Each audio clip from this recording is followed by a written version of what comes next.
वो एक प्रेरणा थी कि ज्ञान जहां से भी आए उसके लिए द्वार खुला रखो।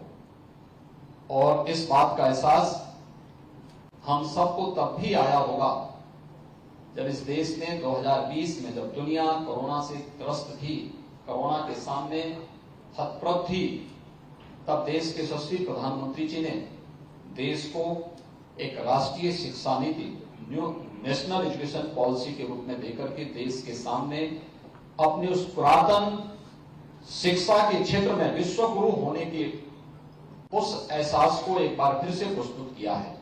और यह एक अवसर है जब उत्तर प्रदेश जैसे राज्य में इस कॉन्क्लेव के माध्यम से हम इन कार्यक्रमों को आगे बढ़ा सकते हैं। उत्तर प्रदेश ने पिछले 5-6 वर्षों के अंदर एक लंबी यात्रा प्रारंभ की है। इस दौरान उत्तर प्रदेश की अर्थव्यवस्था लगभग दुगनी हुई है।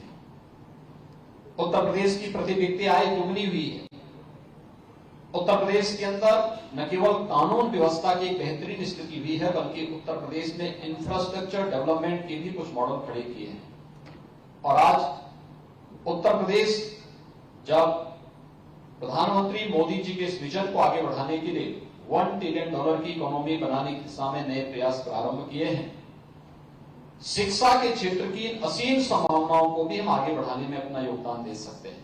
उन्होंने कुछ मॉडल खड़े किए हैं, रिसर्च एंड इनोवेशन के कुछ नए मॉडल दिए हैं, लोगों के सामने कुछ एक नए मानक गढ़े हैं। उस दिशा पर एक विस्तृत मनन हो सके, ज्ञान का आदान प्रदान कर सके, अपने शोध और नवाचार को प्रदेश के हर एक कोने तक हम उसको विस्तार दे सकें और उत्तर प्रदेश को एक बार फिर से शिक्षा के एक बेहतरीन केंद्र के रूप में विकसित कर सके। इसके लिए जो संभावनाएं हैं कि हमारा ग्लोबल इन्वेस्टर समिट होने जा रहा है, 54 प्रस्ताव अब तक हमें प्राप्त हुए हैं, जिनमें प्रदेश के अंदर निवेश की 1,57,000 करोड़ रुपए तक के प्रस्ताव निवेश के केवल शिक्षा के क्षेत्र में अब तक हमें प्राप्त हो चुके हैं।